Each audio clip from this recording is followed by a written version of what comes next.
ફરી પાછું 5 7 થી 5 8 ઘટવું જોઈએ એ પ્રમાણે ઘટ્યું, બરાબર. એટલે આ ડિક્રીઝ થયું, આમાં પાછું ઇન્ક્રીઝ થયું, આ પાછું ડિક્રીઝ થયું અને આ પાછું ઇન્ક્રીઝ થયું. એટલે આ બે એક્સેપ્શન છે.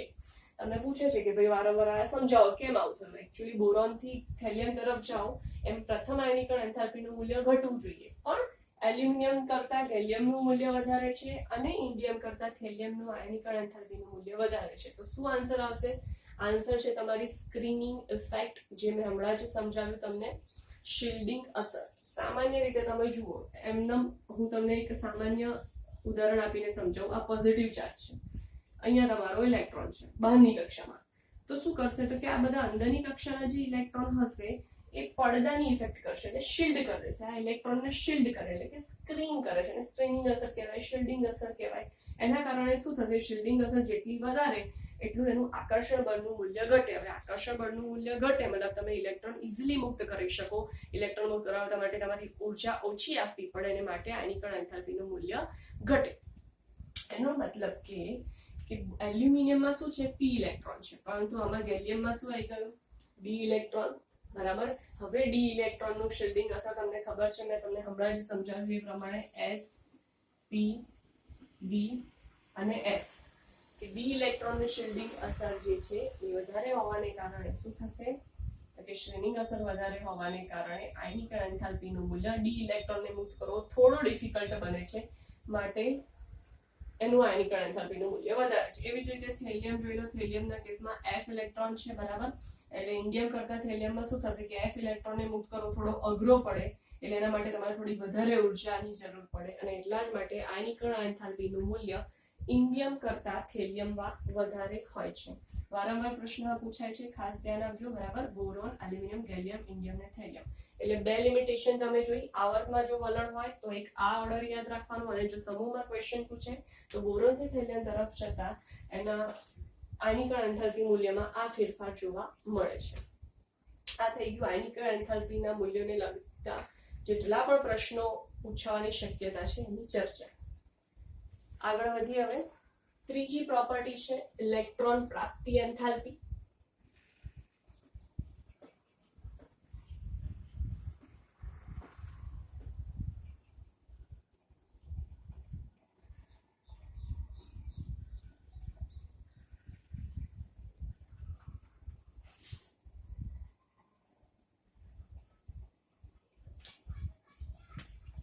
આજની તારીખ લખી દઈએ આપણે પહેલા. આજની તારીખ છે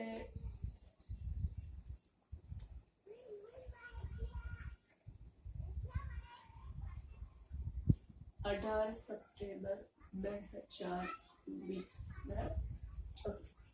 તો ત્રીજી પ્રોપર્ટી આપણે વાત કરીએ. ઇલેક્ટ્રોનને હું આવી રીતે દર્શાવું છું.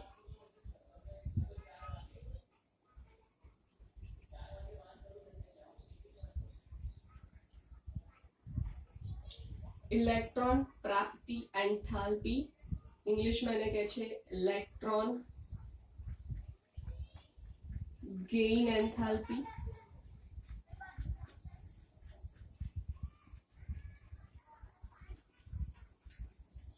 સંજ્ઞા નિરૂપણ જોઈએ તો મેં કીધું એ પ્રમાણે એન્થાલ્પી માં થતો ફેરફાર એટલે આપણે લખીશું ડેલ્ટા એચ. પણ આયનીકરણ એન્થાલ્પીમાં જેમ આઈ લખતા હતા સ્મોલ આઈ, એની જગ્યાએ હવે અહીં વાપરીશું small EGH, electron gain, electron પ્રાપ્તિ એન્થાલ્પી.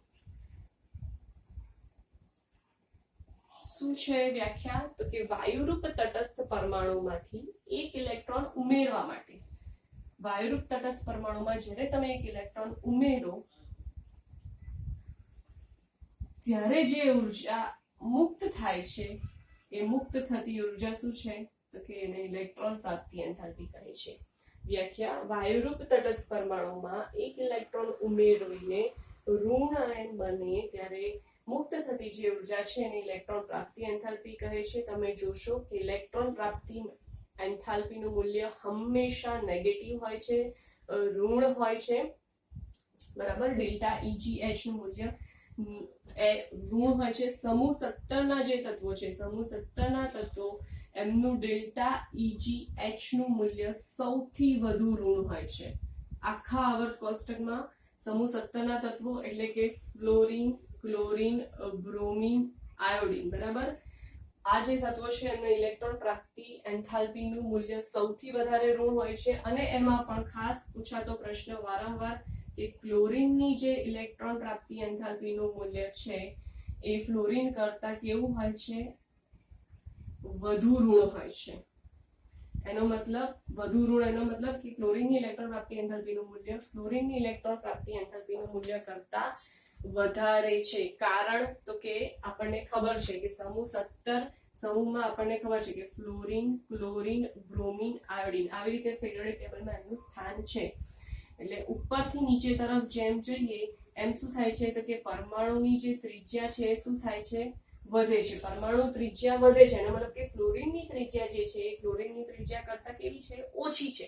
એટલે જે ઇલેક્ટ્રોન ઉમેરાય તો ફ્લોરીન પાસે ઓલરેડી ઇલેક્ટ્રોન છે અને એની પાસે જો વધારે ઇલેક્ટ્રોન ઉમેરાય તો શું થશે તો કે વધારે ઇલેક્ટ્રોન ઉમેરાશે તેની જોડે અપાકર્ષણ થશે અને અપાકર્ષણના કારણે એ થોડું ફેવર નહીં કરે. જ્યારે ક્લોરીનના કેસમાં એની ત્રિજ્યા વધારે છે એટલે જે ઇલેક્ટ્રોન ઉમેરાશે બીજો એને ઇઝીલી એકોમોડેટ કરી શકે છે, બરાબર. એટલે આ ખાસ પૂછાતા પ્રશ્નો છે કે સમૂહના 17 ના તત્વો છે એમની ઇલેક્ટ્રોન પ્રાપ્તિ એન્થાલ્પીનું મૂલ્ય સૌથી વધારે ઋણ હોય છે. કારણ તો કે એમની બાહ્યતમ કક્ષા આપણે ઇલેક્ટ્રોન રચના 17 ના તત્વોની ns2np5 એટલે એક ઇલેક્ટ્રોન મેળવીને સ્થાયી નિષ્ક્રિય વાયુ તત્વોની ઇલેક્ટ્રોન રચના મેળવે છે ns2np6.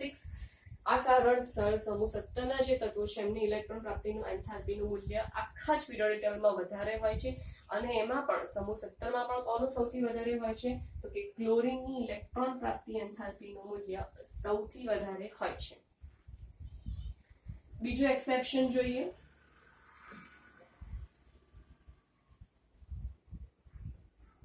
સમૂહ 2 અને 15 જે આપણે આયનીકરણ એન્થાલ્પીમાં પણ જોયું કે સમૂહ 2 અને સમૂહ 15 ના તત્વો છે એમની ઇલેક્ટ્રોન પ્રાપ્તિ એન્થાલ્પીનું મૂલ્ય કેવું હોય છે? પોઝિટિવ, ધન હોય છે અથવા તો શૂન્ય હોય છે. કોઈનું પોઝિટિવ અથવા તો 0. કેમ? શું કારણ છે તો કે આ લોકો ઇલેક્ટ્રોન એન્ટર ઇઝીલી નથી થવા દેતા એટલે ફેવરેબલ રિએક્શન નથી. કારણ ફરીથી હું કહું છું કે સમૂહ 2 ની ઇલેક્ટ્રોન રચના ns2 2 ઇલેક્ટ્રોન કમ્પ્લીટ છે અને સમૂહ 15 ની ઇલેક્ટ્રોન રચના એક્ઝેક્ટલી હાફ ફિલ્ડ છે. p માં 6 મેક્સિમમ ઇલેક્ટ્રોન હોય એની પાસે 3 છે એટલા માટે એની સ્થિરતા વધારે છે. એટલે વધારે ઇલેક્ટ્રોન ઉમેરે, તમે બહારથી વધારે ઉમેરો તો એ અસ્થાયી થઈ જાય એટલે એ એને ફેવર નહીં કરે અને એટલા માટે જ કીધું કે ઇલેક્ટ્રોન પ્રાપ્તિનું એન્થાલ્પીનું મૂલ્ય પોઝિટિવ અથવા 0 છે.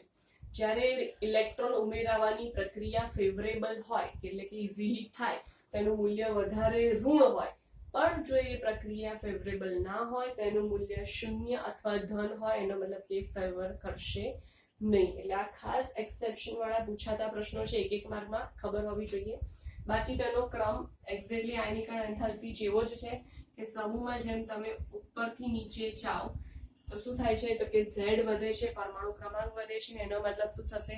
પરમાણુ ક્રમાંક વધે છે એની સાથે n નું મૂલ્ય, કક્ષાનું મૂલ્ય વધે છે. કક્ષાનું મૂલ્ય વધે છે એટલે કે કેન્દ્ર અને ઇલેક્ટ્રોન વચ્ચે જે આકર્ષણ બળ છે એનું મૂલ્ય કેવું થાય છે? ઘટે છે. આકર્ષણ બળનું મૂલ્ય ઘટે છે એટલે બીજું ઇલેક્ટ્રોન તમે ઇઝીલી ઉમેરી શકો. એટલે કે ઇલેક્ટ્રોન પ્રાપ્તિ એન્થાલ્પી ડેલ્ટા EGH નું મૂલ્ય સમૂહમાં ઇન્ક્રીઝ થાય છે, વધે છે. જ્યારે આવર્તમાં ઇલેક્ટ્રોન પ્રાપ્તિ એન્થાલ્પી ડેલ્ટા EGH નું મૂલ્ય ઘટે છે, બરાબર. એટલે આ ખાસ મેં તમને સમજાવ્યું, ધ્યાન રાખવાનું. અને છેલ્લી પ્રોપર્ટી છે વિદ્યુત ઋણતા.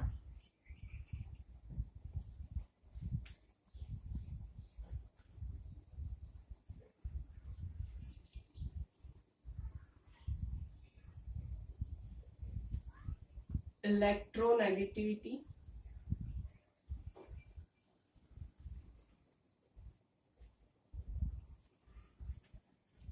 ઘણા વિદ્યાર્થીઓ ઇલેક્ટ્રોન પ્રાપ્તિ એન્થાલ્પી અને વિદ્યુત ઋણતામાં કન્ફ્યુઝન અનુભવે છે. ઇલેક્ટ્રોન પ્રાપ્તિ એન્થાલ્પી જ્યારે ઇલેક્ટ્રોન ઉમેરાય ત્યારે મુક્ત થતી ઉર્જા વિશેનો ચિતાર આપે છે. જ્યારે વિદ્યુત ઋણતા શું છે? સહસંયોજક બંધથી જ્યારે ઇલેક્ટ્રોન જોડાયેલો હોય, માની લો આપણી પાસે HCl છે, બરાબર.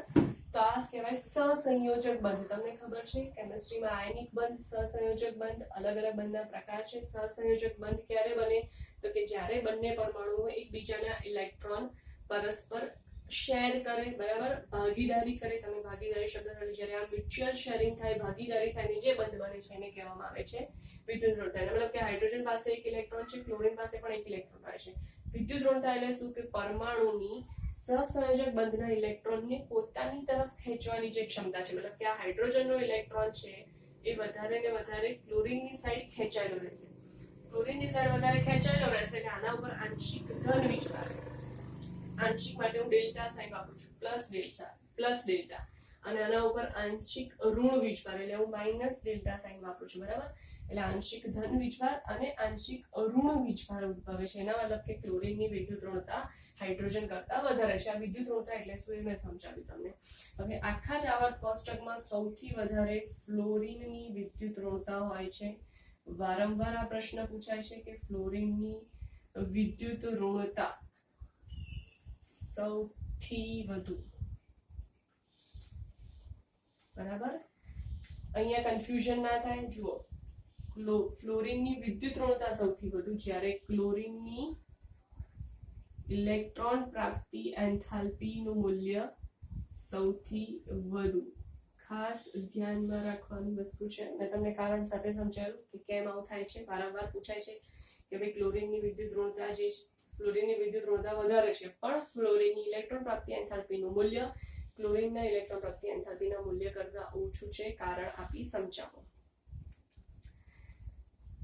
એટલે આ બધી પ્રોપર્ટીઝની વાત થઈ.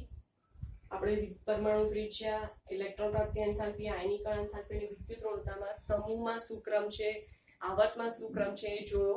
ફરીથી આમાં પણ વિદ્યુત ઋણતાના કેસમાં કહી દઉં શું થશે તો કે સમૂહમાં જેમ ઉપરથી નીચે જાઓ એનું z ઇન્ક્રીઝ થશે, પરમાણુ ક્રમાંક વધે એની સાથે n નું મૂલ્ય પણ ઇન્ક્રીઝ થશે. n નું મૂલ્ય ઇન્ક્રીઝ થશે એટલે શું થશે તો કે અંતર વધશે એટલે આકર્ષણ બળ જે છે એ પણ શું થશે? ઘટશે, બરાબર. એટલે ઉપરથી નીચે જાઓ એમ વિદ્યુત ઋણતામાં સમૂહમાં શું થાય? ઘટાડો થાય. આવર્તમાં ડાબીથી જમણી બાજુ જાઓ એમ એની વિદ્યુત ઋણતા વધે છે. આશા રાખું છું કે તમને આ ચારેય ગુણધર્મો બરાબર સમજાયા હશે. છતાં પણ તમને કંઈ ડાઉટ હોય તો તમે મારા નંબર ઉપર મને મેસેજ કરી શકો છો. એક નાનો ટોપિક રહી ગયો છે એ આપણે જોઈ લઈએ. IUPAC નામાંકરણ કેવી રીતે કરવામાં આવે છે. જે પરમાણુ ક્રમાંક જે તત્વોનું 100 થી વધારે હોય છે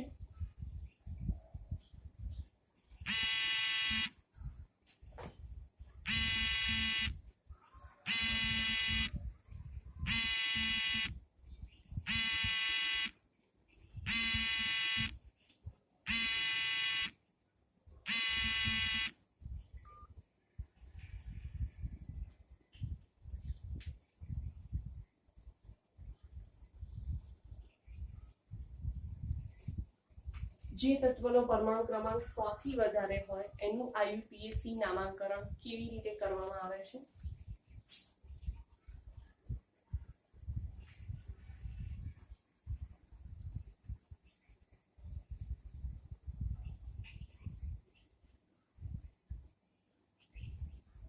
ઝીરો માટે નીલ શબ્દ IUPAC માં આપેલો છે.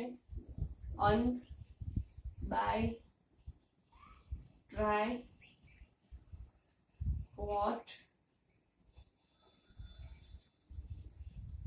5 એના માટે પેન્ટ, હેક્સ, સેપ્ટ, ઓક્ટ અને ઇન, બરાબર.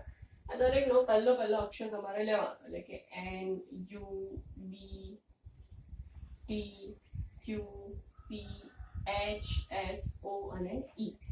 ધારો કે તમને આપ્યું છે 101 તો આનું નામાંકરણ કેવી રીતે થાય તો આપણને ખબર છે 1 માટે શું છે? અન, તો પહેલો અક્ષર કેપિટલ અન. 0 માટે છે નીલ, અન, નીલ.